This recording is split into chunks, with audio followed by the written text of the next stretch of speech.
This episode of Capes and Lunatics is brought to you by Tweaked Audio. Get awesome headphones, go to tweakedaudio.com and use the coupon code Southgate to get 30% off, free shipping, and a lifetime warranty. Or you can get there through the link on our website, southgatemediagroup.com.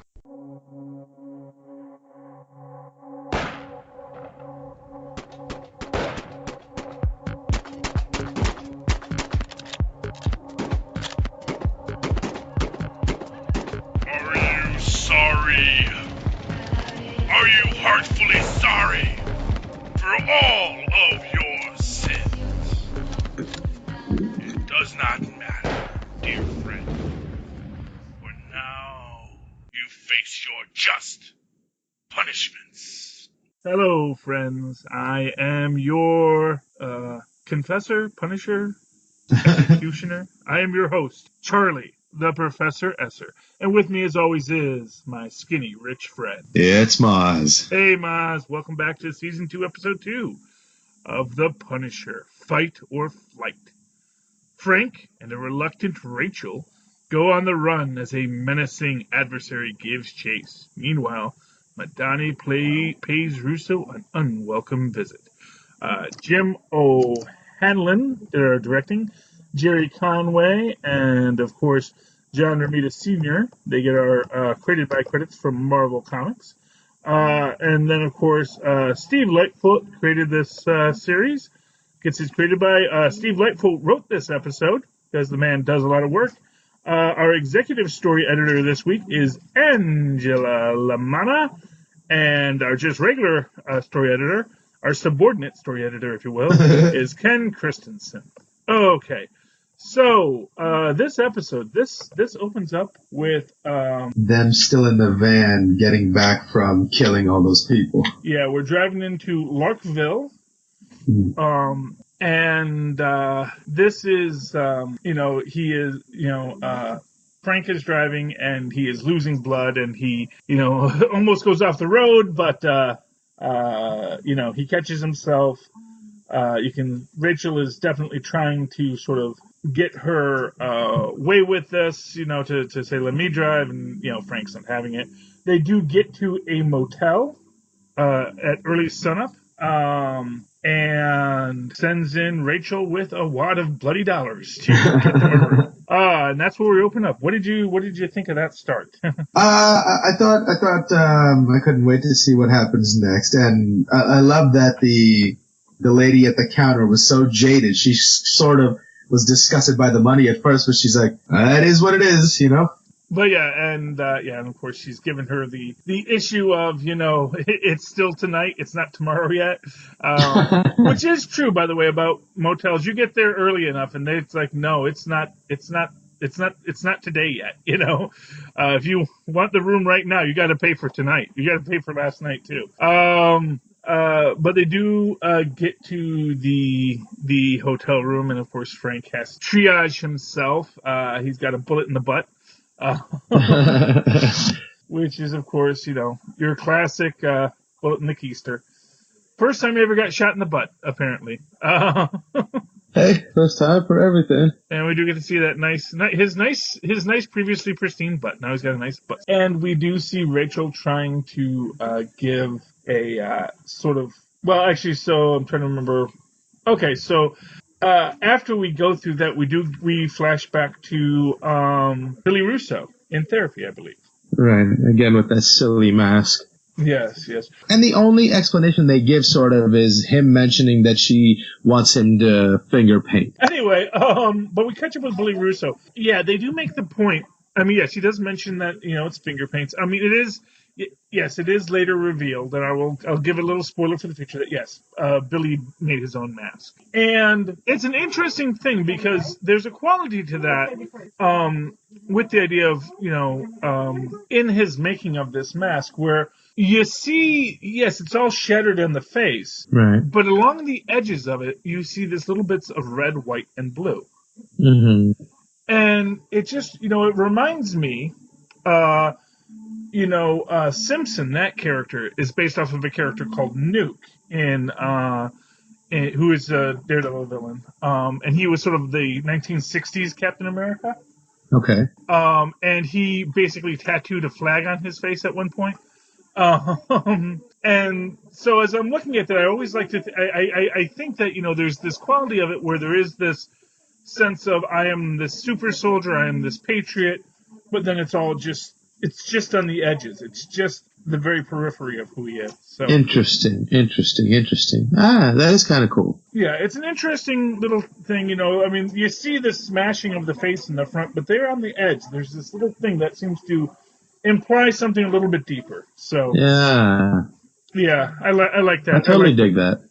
I like that aspect of it. I mean, you do get this idea that he is very much haunted by the skull, and we see this in his nightmares. He is haunted by the skull, but at the same time, he truly doesn't seem to know what the skull is. He doesn't seem to know what has happened. In fact, he mentions, his buddy Frank. He was his brother, right?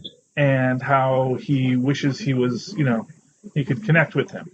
Because as far as his brain knows, that's his brother, and his brain hasn't connected the skull with Frank, at least from what we're seeing. So, yeah, it's interesting. Like they're asking you to decide which one of these two situations is this in this scene, whether you're expected to take the truth in the psychiatrist's analysis of the situation or in the shared history of Russo and Madani, and whether that holds more weight. And in that, is he just faking the whole thing?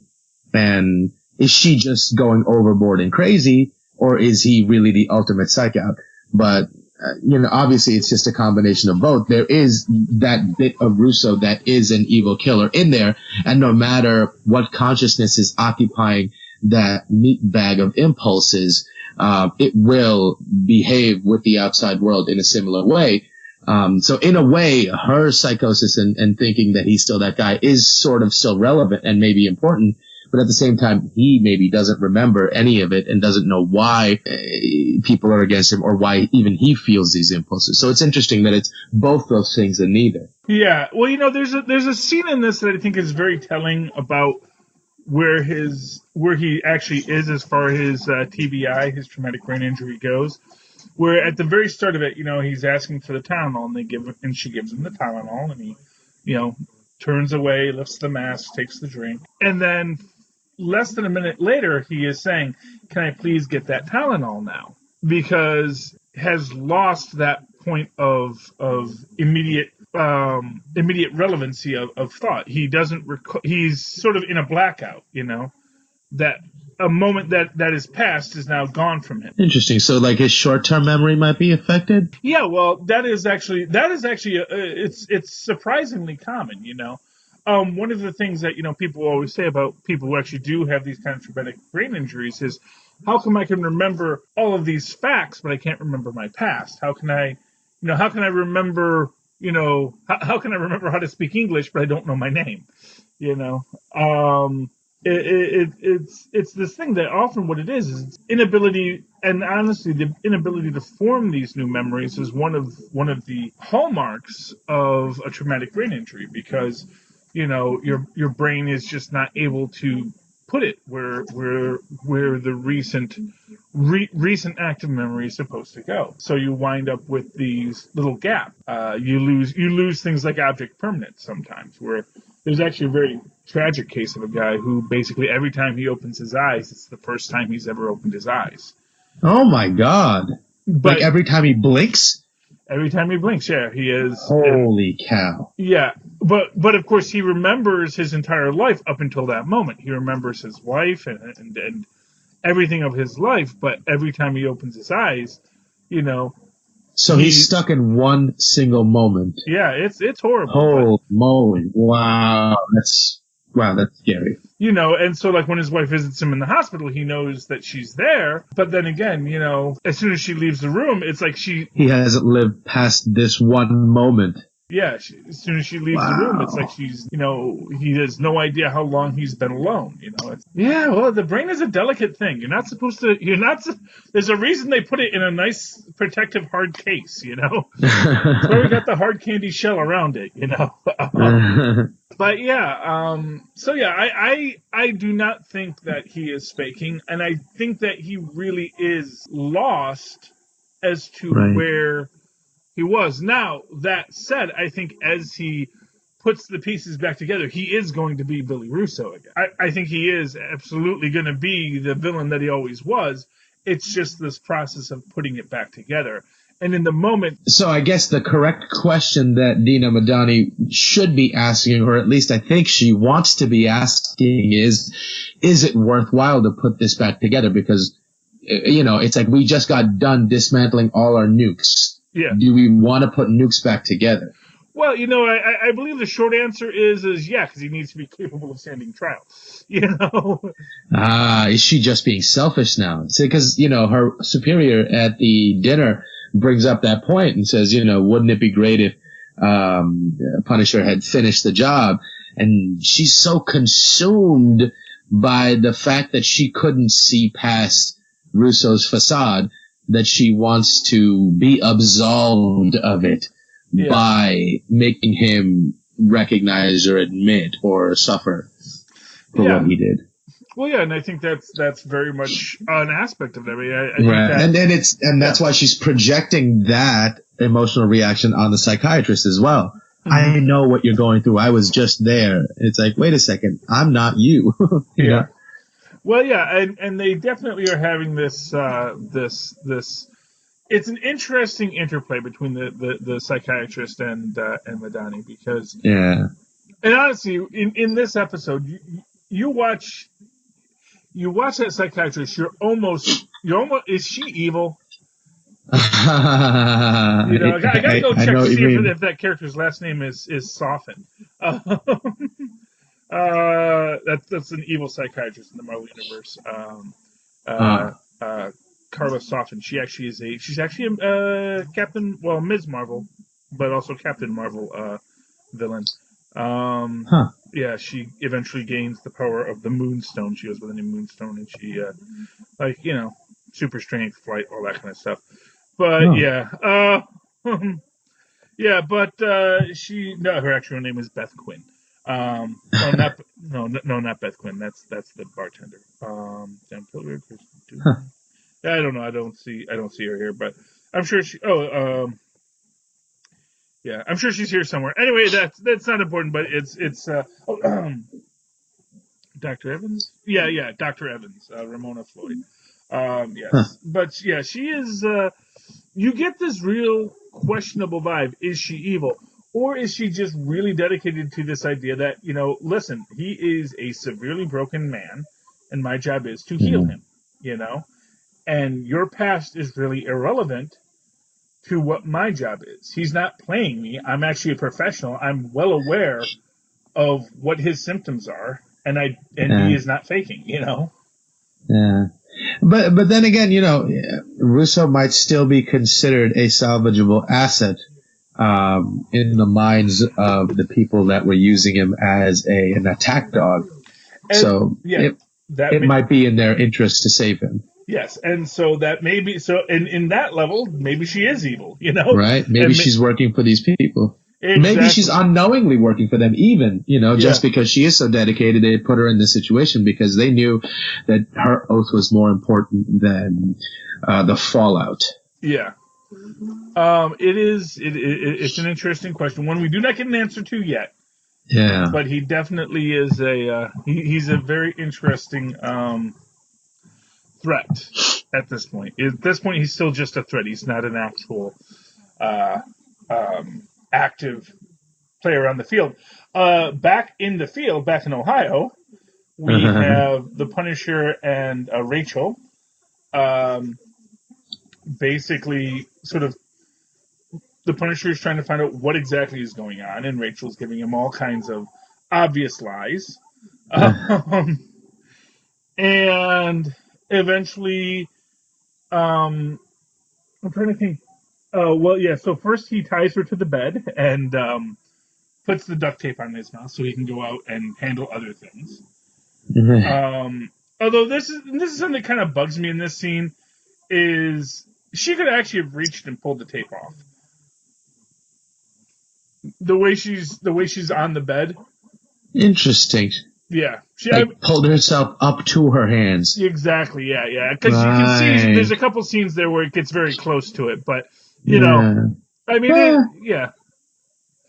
I mean, obviously they couldn't have her do that in the scene because that's practical. Although, you know, when the Punisher does come back and they do have their conversation, you know, he does make the point. You know, you could have screamed, you could have, you could have. When you walked in, you could have sold me out right there, you know? Yeah, you could have told the lady at the counter of the hotel what was happening. And we do find out that apparently, man, how old school is this? That it's actually film, like an actual print media film. Right, because not many places make those anymore. Yeah, well, I mean, I'm sure you can get it done. I mean, photography is still a real art form out there. But it's just interesting to see that's the media that they worked with on that. Yeah, I mean, I think majority of photographers are using digital. The only ones using film are either hipsters looking for a certain look or, I don't know what else. Well, I think we get a certain aspect of this because I believe when we get back to the bar at a point in this and we see our crazed religious fanatic, what's his name, John Pilgrim, when we see Pilgrim back at the bar, and there's the guy who says, you know, this isn't what I signed on for.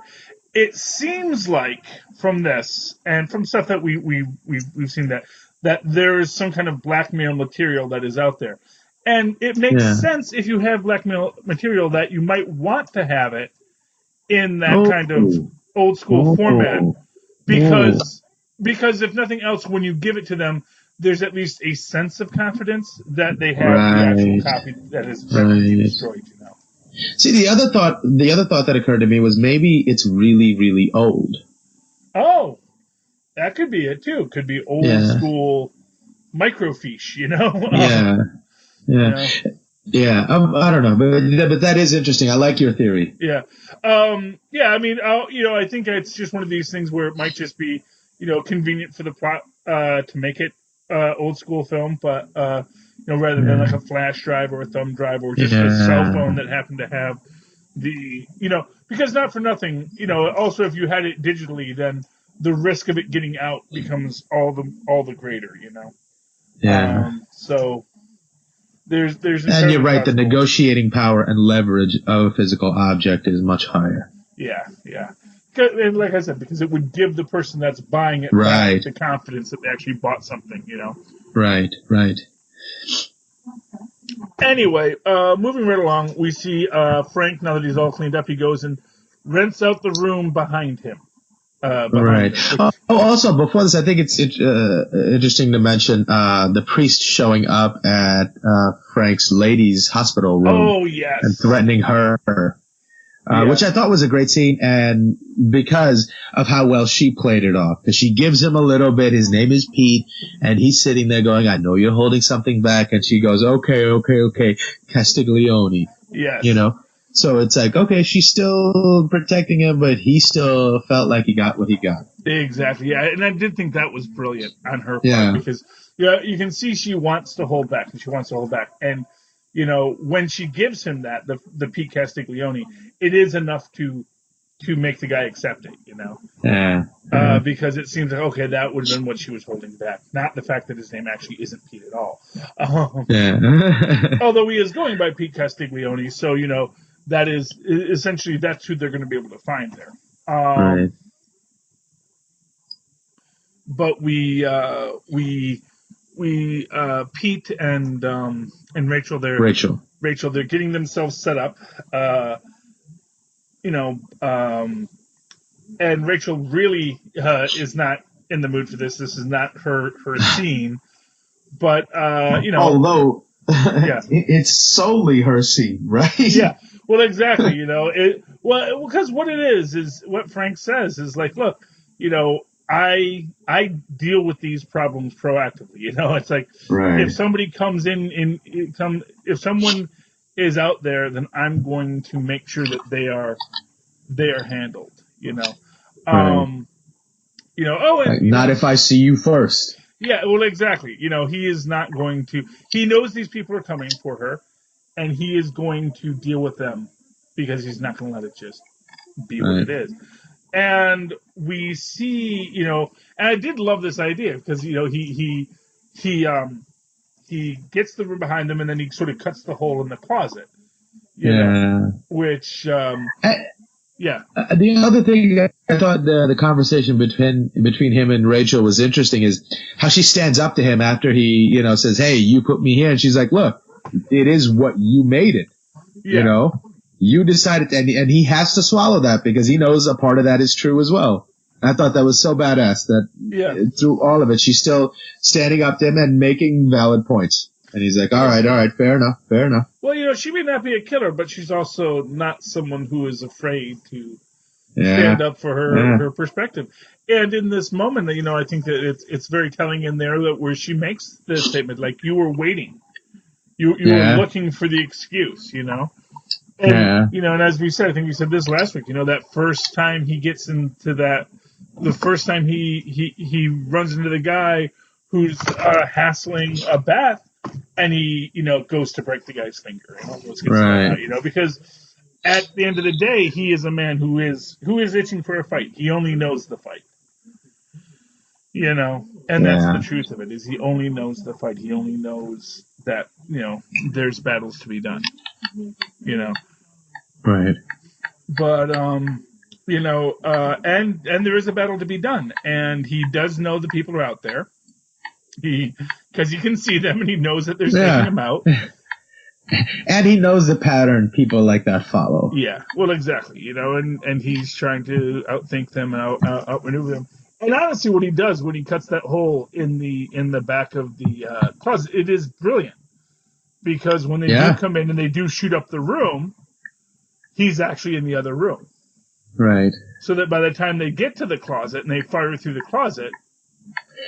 Although I will say, if he was able to go from room to room busting through walls with just a crowbar, I'm imagining some high-powered rounds could probably go through a couple of walls. Oh, no? yeah. No, they probably went through the walls, but he was probably down when he came. And, they probably, fair enough. Flipped over the mattress, and they're behind the mattress, so, they get the extra protection, And as they do have silencers on them, and that does slow down the bullet, This is true as well. That's true. That's true. There's a couple levels on this, but yeah, and and like I said, since they're firing blind, he just has to be in a place where they're probably not going to shoot, which means be down low to the ground, be behind an object, all these things make it viable that he can get through it. And then, of course, they come through the hole in the closet. Well, Frank does, and then he just blows them all away. And we get a great firefight with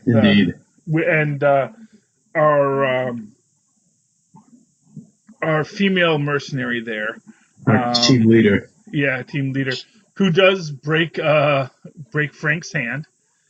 Yeah, and okay. He has killed so many people within the last 30 seconds. Mm-hmm. And this one woman, for some reason, he chooses to knock her out. And I'm like, why would he do that? And then he tries to drag her away. Okay, maybe he wants the information. Yeah, exactly. But it still seems like, I don't know. It's a little, I'll look it over. I'll look over it. Yeah, I mean, to me, it's very much as he wants the information. He wants someone that he wants to know what's going on. Because he knows he's not getting anything from the girl. He knows that there's pictures, but although it always strikes me as interesting that no one didn't think to just hold up the pictures to the light, because they're negatives.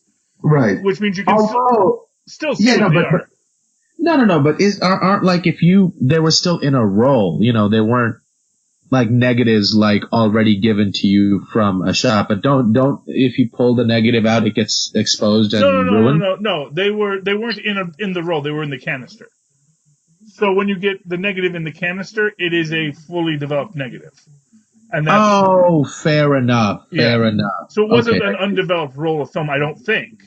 Because No, it looks like he pulls it out. undeveloped rolls of films, before you put them in the camera, they come in that little jar, and then you put it back in the jar and give it to the people at the pharmacy, and then they give you back an envelope with the straight negatives cut into little strips. I don't think you ever get negatives in a roll. Oh, no. Okay, this maybe shows our age difference. Yes. So for a 35 millimeter film, it's actually in a separate little round box that goes into that canister. Right. And then when you roll it into the film, and then you wind it back into the little circular cartridge. Then the cartridge is what you give to them. Then, if it's like when you do professional development, they will give you. They will put those negatives in that 35 millimeter cut print in the hole. So. Or in the jar. No, because when I was growing up, I would always get back an envelope with the photos in them, and there was a separate little sleeve in the back. There were like long little rectangles of negatives with like 4 or 5 photos in each negative, and they were in little strips in a stack, just like the photos were. And that is normally. But I've never seen the negatives given back to you rolled in a canister. Yeah, that is usually something that's like if you have your own dark room, that's usually how the negatives are stored. Yeah. So interesting. Because you don't because I'm not quite sure why that is, but except for maybe the fact that the straight line negatives maybe are more difficult, more delicate, and if you want to transport them, they're easier to transport if they're rolled and then in the canister. Huh. That'd be my guess, but... Yeah, I guess we'll see what comes out of them eventually. Yeah. But yeah, so Frank is trying to get to the girl, and Rachel sees this as her opportunity to make her break for it. Unfortunately, our local police. Yeah, well, not for nothing, the woman in the hotel office immediately called the cops as soon as people started shooting. Absolutely. You don't wait for that. You call 911. It's actually surprising to me that they are the sheriff's office, not the state cops who came. Right. I'm also surprised that they can only afford a few silencers. Oh, what, the mercenaries? Yeah, they had silencers. They were all trying to be quiet, but once the poop hit the fan, they were all like, "Screw it, bring out the loud ones." Well, yeah, because once the noise is made, and for what it's worth, the silencers aren't silencing them that much. You know? But I doubt the girl at the desk would have heard it if they were having like a little shootout with silenced guns on the outside. No, because silenced guns aren't particularly quiet. Yeah, but they're not loud enough to. I don't think they seem to be loud enough. What it is it makes it so it doesn't sound like a gunshot, right? But it's loud enough to hear, and it's loud enough that then you're going to see everyone running around shooting, and bullets are coming in, too. That's the thing. Is like there's a lot of crazy bullets going around. So even silence, I think she would have heard it, and she would have noticed it, and. Quite frankly, that's true. At that point, maybe that's just my Hollywood upbringing. Not by like as in living, but like growing up watching movies. Yeah, well, but as I'm sure you know, what they show you in the movies is not really how silencers work. They don't. Indeed. Even on pistols, they don't go just. They actually still make that. One of the things I liked about this is that they did show that yes, silenced machine guns still make a lot of noise. Right. That mostly what it does is it changes the way it sounds, so that you don't immediately think, oh wow, that's a gun being shot.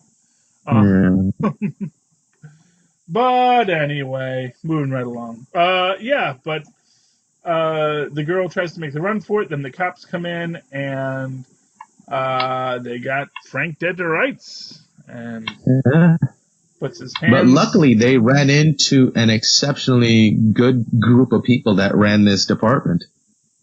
The police. Well, they all seem like none of them are corrupt. They're small town cops, and they're all loyal to their oath. They're all like, want to be good cops. There's no reach of corruption's arm in there, and none of them seem like bad people. And even in the worst of times, they wrestle with making the tough choice, but they do make it. Yeah, well, and not for nothing, you can see, and this stuff we'll get to in the next episode. Right. Sorry. No, that's okay. No, but you'll see that basically there is this sense of the staties, the state troopers, maybe running roughshod over them, and them not wanting to give that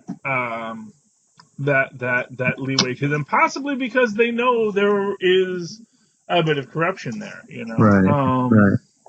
That's certainly the question to be asked there. I'm not sure what to do. I did think it was funny that Rachel did try to make the break for it and then just immediately get stopped by the cops.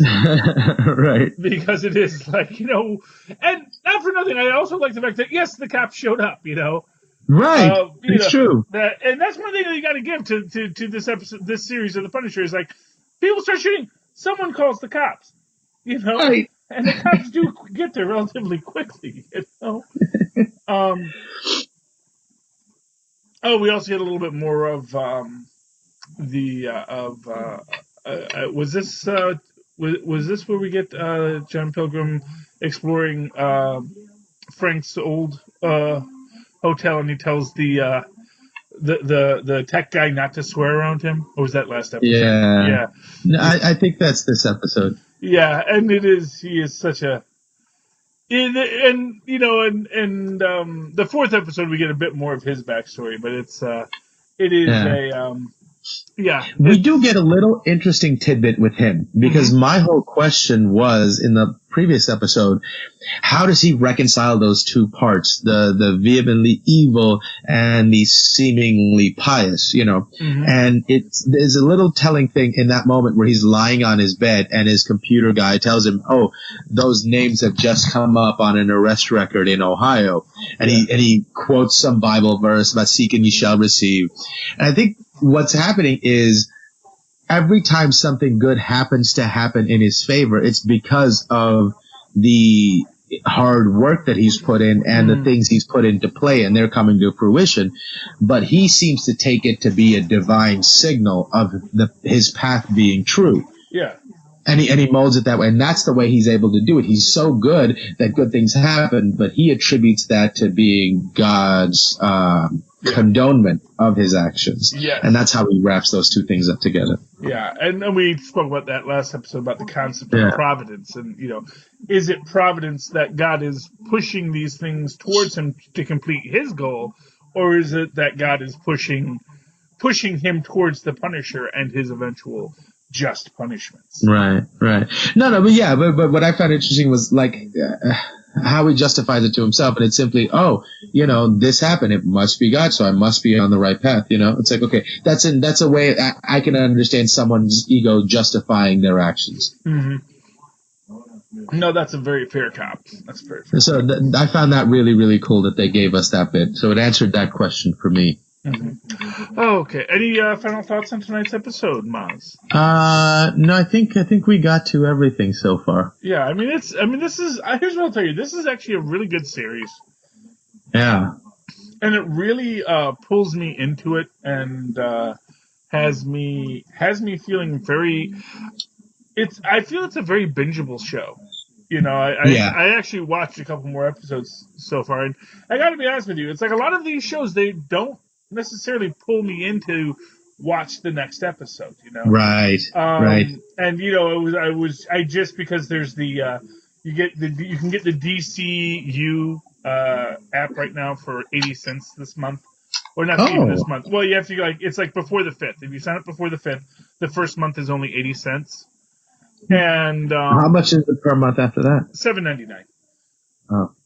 Yeah. So it's not quite a free month, which is what I really wanted them to do, but it's like almost a free month. So right. But I signed up for it, and I was watching the first of Doom Patrol, and I liked it, but it was very easy to turn it off after that. It didn't pull me in the way that the Punisher is right now. So it's a show that definitely pulls me in and makes me want to follow it. These very interesting characters. So right, and it's not surface storytelling either. It's pretty complex storytelling that asks us to ask ourselves selves some pretty interesting questions. Yeah, well, philosophically speaking, Yeah. and they intend it that way. So I think that, there's the story, but then there's the subtext that's equally as important to what they're trying to say, which I appreciate very much. Yeah, well, not for nothing, the Punisher is that very complex question for humanity. It's like, Absolutely. do you, when you look at a character like the Punisher, like and this is that big debate we have right now with Batman. Should Batman kill? Should Batman gleefully kill? Which it actually is what I will always say. It's not whether or not Batman should kill. It's not whether or not Captain America should kill. It's should their goal be to kill, or should their goal be something else? And of course, the Punisher is a person who is, by his nature, a person who says, "My goal is to kill," because, as he says, when people come after me, I go after them first. I don't wait for someone to come after me. I make sure that I'm taking care of this story immediately before anything else gets the chance to happen. And whether or not that's the right perspective is where we get to the difficult moral question of the Punisher that I think is ripe for exploration. And one of the reasons why I think this show is so good, because you can't argue that these people, didn't have it coming. You can't argue that he's, you can always argue the Crossfire, and maybe there's some low-level punk who, isn't really who isn't the threat that he's killing. But, at the same time, that's not who he's killing in these. These are active, aggressive, violent murderers that he is just murdering first, So that makes it all a very interesting. Indeed. So, Mozz, if people like what you have to say and want to say things to you, how can they reach out and touch you? Oh, they can say things to me via email on mozzmanzor@gmail.com, or on Facebook under Mozz Manzor. That's MOZZMANZOOR. And, of course, you can always write to me in that old-fashioned email way, the way our mothers and fathers once did, at superconnectivityblog@gmail.com. That's superconnectivityblog, all one word, at gmail.com. Of course, follow me on Twitter as I live tweet Agents of S.H.I.E.L.D. and Cloak and Dagger and The Orville and many other wonderful shows at Charlie Esser. That's CharlieEssescr. Look for the two E's in the middle. Quality. There you go. You have endured your just punishments once again for this week, dear listener. Go forth and sin no more. But when you do, return to receive your next round of just punishments. Good night.